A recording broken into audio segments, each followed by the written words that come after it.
Assalamualaikum warahmatullahi wabarakatuh. Waalaikumsalam warahmatullahi wabarakatuh. Alhamdulillahi rabbil alamin. Wabihi nasta'inu ala umuri dunya waddin. Wassalatu wassalamu ala ashrafil anbiya wal mursalin, amma ba'd. Berbahagia sekali pada kesempatan kali ini dalam bincang wewangi tuntunan Nabi kita kedatangan tamu-tamu ini, teman-teman yang hendak turut bertanya, Ustaz.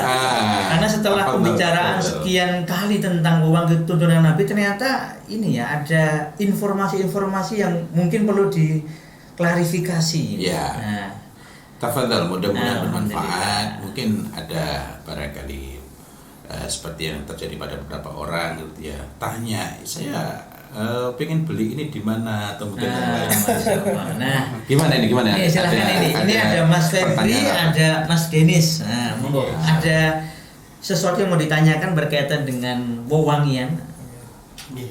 Afwan, Ustaz ingin bertanya tentang parfum. Kemudian menawarkan, kemudian sudah mendapatkan sertifikat dari BPOM. BPOM ya. Badan Pengawasan Obat dan Makanan. Ya. Itu bagaimana? Apakah sudah memenuhi standar kemudian bisa digunakan? Ya, Masya Allah. BPOM itu kepentingannya adalah untuk memastikan bahwa makanan itu tidak membahayakan, Meskipun ada makanan yang kurang sehat, tetapi jika dikonsumsi pada takaran tertentu tidak membahayakan. Artinya BPOM itu memastikan bahwa makanan itu masih tolerable, masih dapat ditoleransi oleh tubuh kita pada takaran tertentu. Begitu pula dengan obat-obatan. Tapi BPOM itu tidak memiliki otoritas untuk menguji apakah parfum itu asli. Dan juga tidak memiliki otoritas, tidak memiliki kapasitas untuk menguji apakah parfum itu sesuai dengan sunnah Nabi. Karena itu kalau ada parfum kok dikasih BPOM, ya nggak ada hubungannya ini asli apa tidak gitu. Contohnya, di dapur ada sambal itu, sambal apa namanya? Karena ada sambal kemasan itu sambal produksi. Sudah lulus BPOM. Ya, itu ada sertifikat BPOM juga. Tapi bukan berarti itu aman untuk dipakai perempuan bersuci pada haid. Walaupun ada BPOM-nya. Jadi sertifikat dari BPOM itu memastikan bahwa kalau misalnya dipakai normalnya parfum di baju, kok di baju karena parfum itu banyak dipakai di baju. Berbeda dengan tip itu parfum yang ada dalam agama kita ini, yang dipakainya di rambut, kemudian di jenggot, di badan. Nah, itu berbeda. Artinya jangankan untuk bersuci setelah selesai menstruasi, dipakai di sini pun belum tentu cukup aman. Ya. Jadi kalau ada ada yang menawarkan mistoharoh. Ya. Mistoharoh itu ini yang dimaksud yang bagaimana nih, Ustaz? Mistoharoh itu kan istilah yang muncul belakangan. Oke. Pertama, ini mulai dikenal tahun 1926. 1926. Berarti ini bukan mis yang dari Ghazal ya? Bukan, nggak ada hubungannya dengan Ghazal. Nggak ada hubungannya dengan Ghazal. Jadi kalau disebut mistoharoh itu justru kita perlu mengecek ini misik untuk toharo atau misik yang disebut sebagai misik toharo. Misik Ghazal itu dipakai untuk toharo. Misik Ghazal dipakai untuk toharo yang bersifat khusus. Tapi toharo itu sendiri kan macam-macam. Macam-macam. Wudu juga toharo.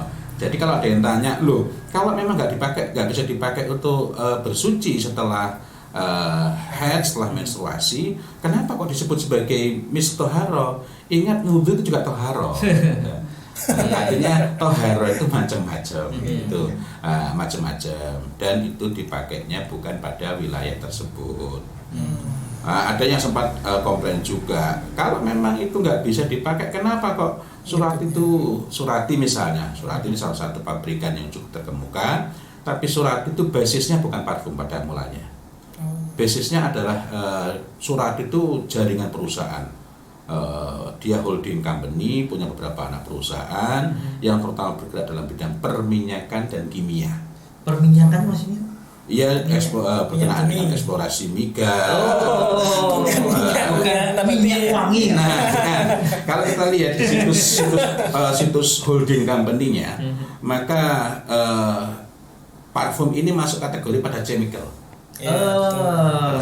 Kimia buatan. Kimia buatan. Walaupun parfumnya dari Surati itu menggunakan unsur-unsur alami juga.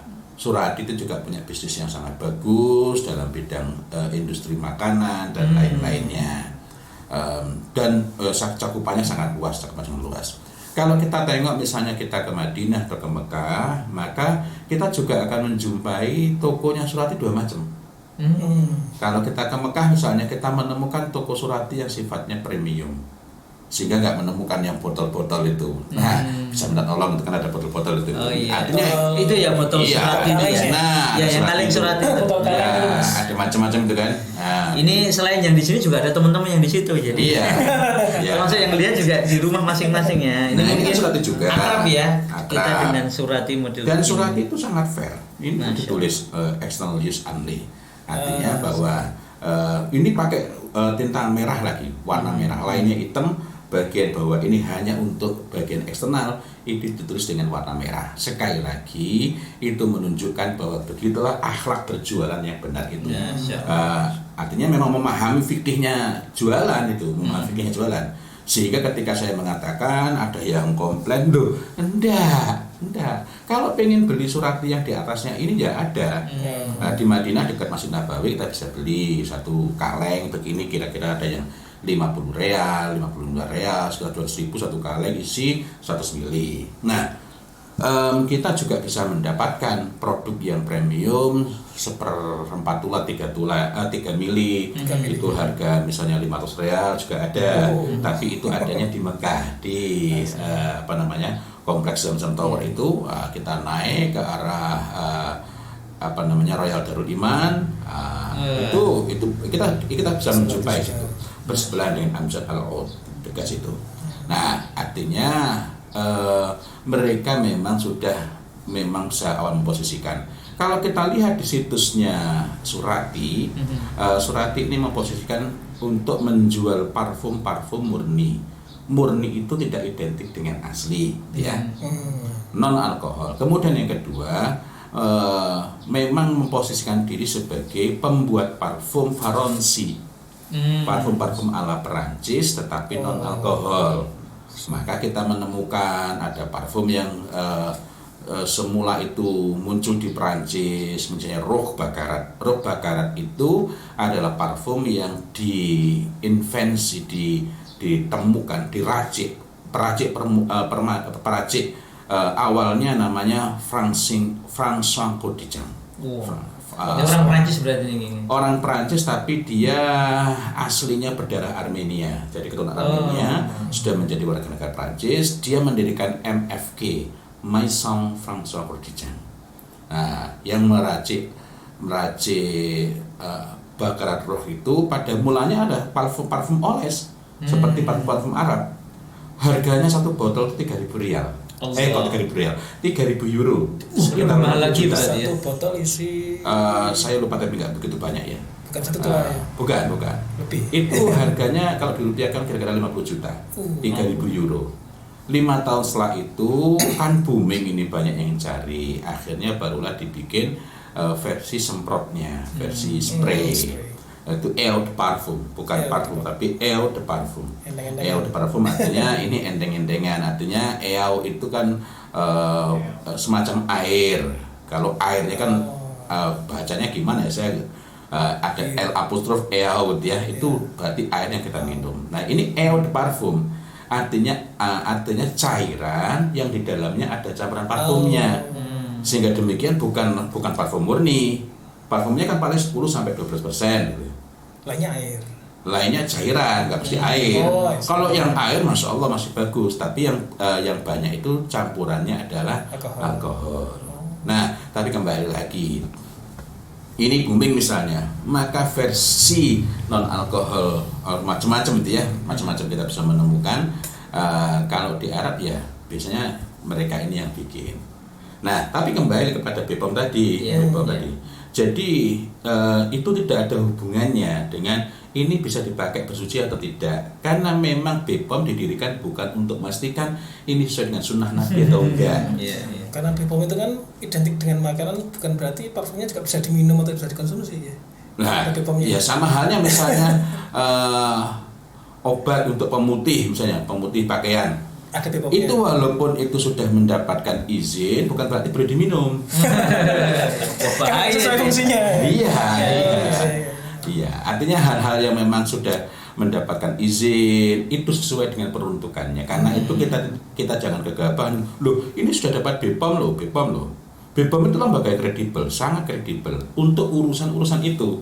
Tetapi sekali lagi jangan diperluas. Loh, ini sudah ada BPOM-nya, berarti ini kan sudah aman untuk bersuci. BPOM urusannya bukan untuk bersuci. Sayangnya yang dipakai BPOM itu tidak menggunakan keterangan seperti di surati external use gitu ya. Karena Harusnya. memang urusannya bukan itu kan. Oh. Artinya itu bukan ranahnya BPOM, itu ranahnya pabriknya atau penjualnya yang mengajukan sertifikasi ke BPOM untuk menjelaskan dengan clear ini keluarnya sertifikat dari BPOM ini dalam urusan apa, itu yang harusnya disampaikan dengan clear.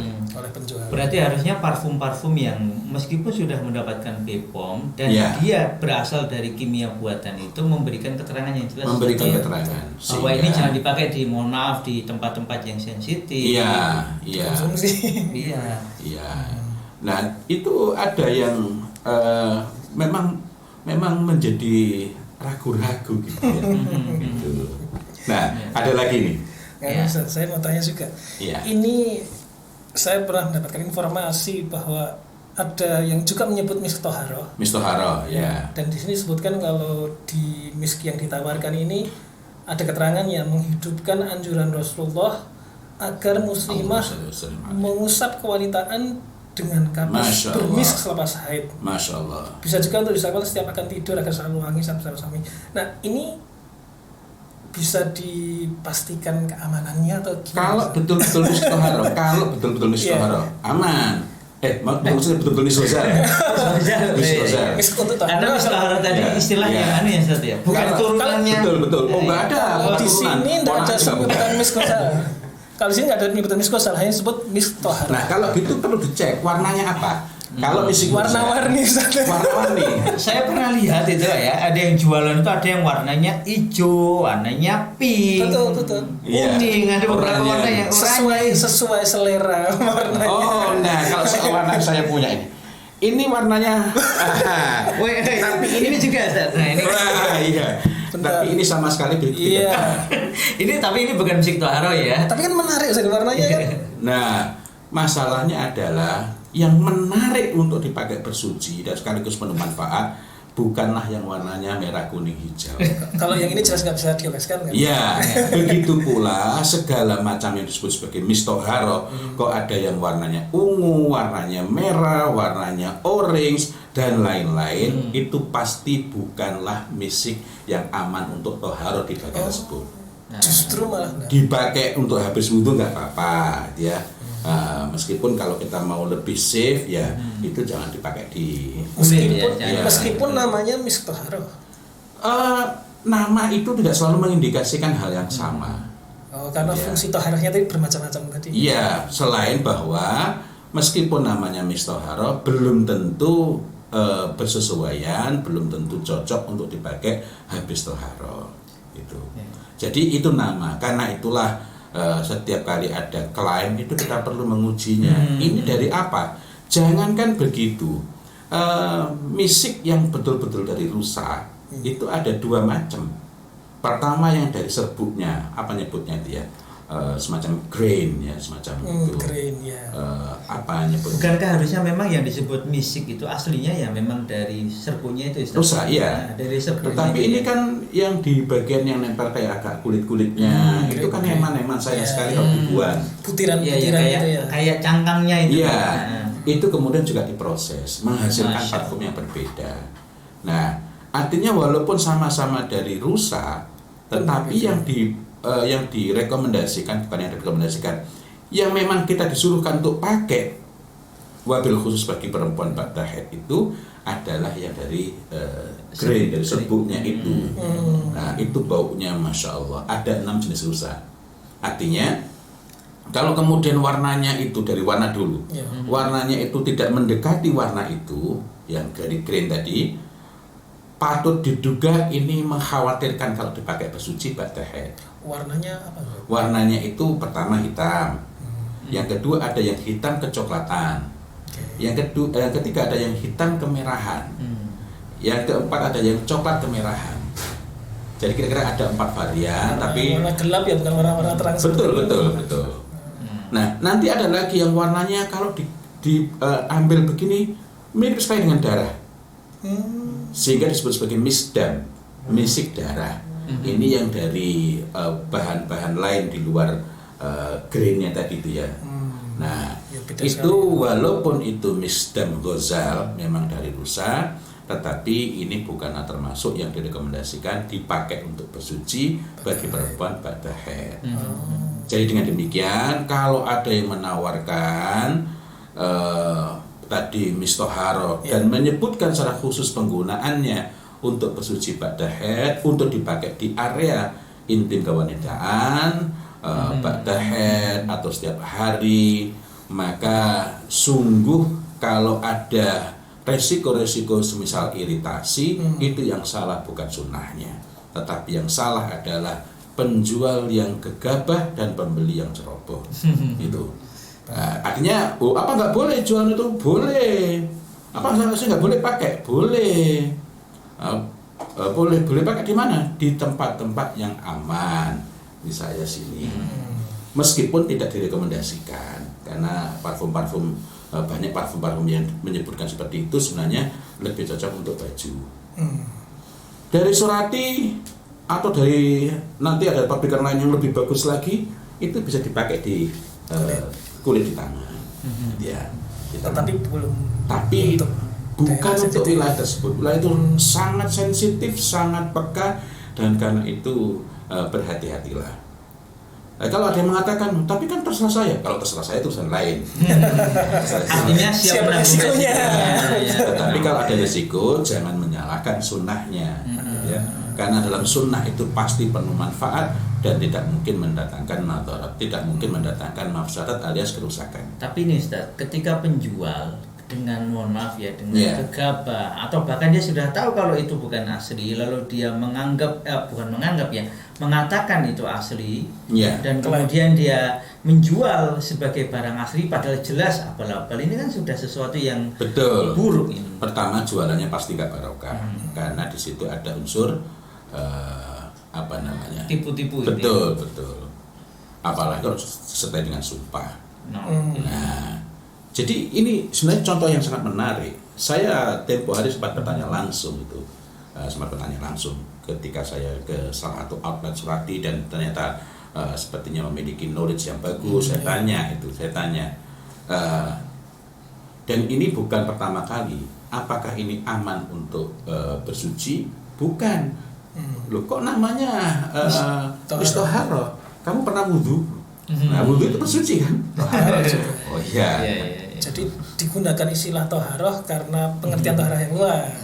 Sebenarnya memang karena dulu tuh orang pinginnya itu pakai toharoh. Tapi secara sederhana adalah istilah misk toharoh itu baru mulai muncul tahun 1926. Sehingga bukan istilah yang dengan Rasulullah. Sehingga dengan demikian pasti bukan ini yang dimaksud dalam hadis, yang munculnya hadis itu ketika Rasulullah SAW masih hidup, jauh sebelum 1926.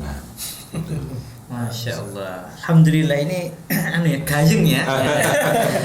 Dan Masya Allah, sangat penting karena menyangkut daerah sensitif juga yang harus diperhatikan. Bagi pemirsa juga, nanti kalau ada yang mau mengajukan pertanyaan Ustaz ya, nanti kita tunggu, boleh nanti bisa DM ke YouTube, ke Instagram atau ke Facebook. Nanti Insya Allah kalau memungkinkan kita jawab bareng-bareng di dalam forum kita ini, Insya Allah akan kita jawab. Ya, tapi saya ingin nambahkan sedikit tadi.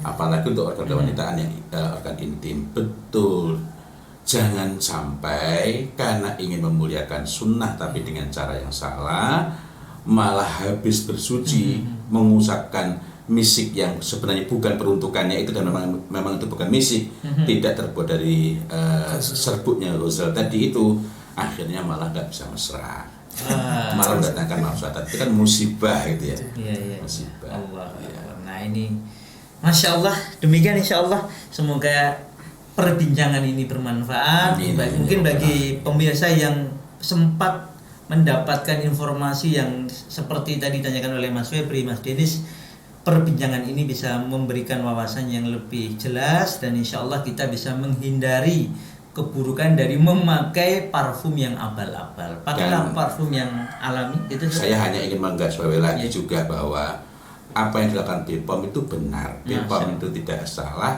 karena dia mengerjakan apa yang ada dalam ranah kewenangannya.